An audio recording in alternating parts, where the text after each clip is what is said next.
Hello everyone, luluto po tayo ngayon ng napakasimpleng pagluto ng munggo. Wala na pong gisa-gisa yung mga umiiwas sa mga mantika. Ito po ay sadyang walang mantika po. Pinakuluan lamang po yung munggo. Ayan.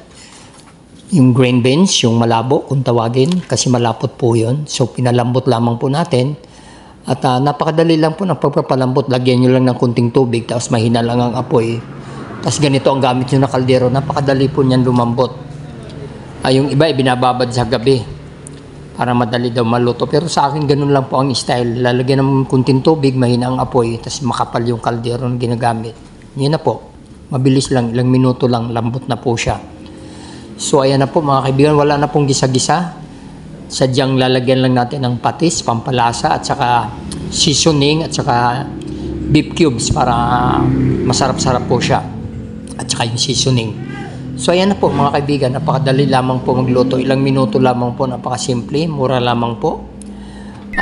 Nabili lang ng 30 pesos yung munggo. So ito mamitas po tayo ng pangsahog na gulay, dahon ng alugbati, which is napakasarap po nito, napakamasustansya, pampalinaw ng mata, at saka malaking na itutulong sa ating immune system, pampalakas po ng ating katawan mga kaibigan. Ang gulay na alugbati or Malabar spinach. So napakasarap po niyan, malasa po yan mga kaibigan. So, ayan na po, namitas po tayo. At kailangan hugasan natin ng maigi, lalo na kung nasa tabi ng kalsada, maraming usok. So, ibabad natin ng 30 minutes at saka hugasan ng maraming bisis para matanggal ang anuman mga chemical na kumapit po dyan o mga usok, mga kaibigan, at saka mga insekto. So, there you are. Ang aking halaman na alugbati dito sa aking garden. So, libre na po yan.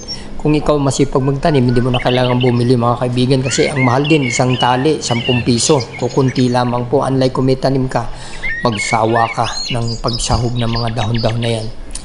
Marami po akong mga tanim dito sa aking paligid-ligid. Kaya mga kaibigan, kung meron kayong mga space or may mga paso or may mga container na basag, lagyan natin ng halaman instead of throwing that to the garbage. Nakatulong pa tayo sa ating environment.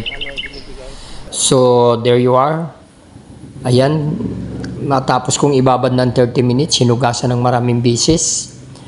Nakahanda na po isahog dito sa ating pinalambot na munggo na kung saan nilagyan na natin ng cube, seasoning at saka patis, pampalasa.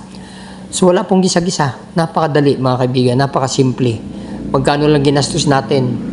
Nasa mga 45 pesos lamang po na makakain na po ng 5 to 6 persons. So nakatipid na po tayo. Yan po ang lutong simpleng ulam ng mga Pinoy, ang lutong munggo na ginagawa nila kapag araw ng Friday. Pero sa akin po, kahit na hindi araw ng Friday, pag namimiss ko na po siya, nagluluto po ako ng ganito. So there you are. Napakadali, hindi po ba mga kaibigan? Napakabilis, napakadali, at napakasarap. Masustansya. Madali pa iluto, matipid pa. So ano pang ating hahanapin mga kaibigan? Hindi nga po. Napakadali, napakamura. So ayan, luto na po mga kaibigan. Masarap po yun. Nako, lalo na nga yung maulan-ulan, malamig ang panahon, napakasarap kumain mga kaibigan. So ayan po mga kaibigan, lagi tayong kumain ng mga gulay dahil yan po ay nagpapahaba ng buhay. Ika nga, mas maganda ang gulay kaysa mga frozen food or processed food or mga karne.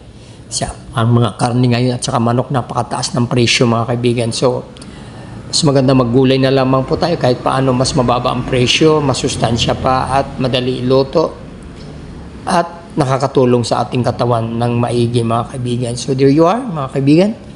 Ang ating ulam ngayong araw na ito, munggo na pinakuluan, walang gisa-gisa. So, ayan mga kaibigan. Tara, let's eat.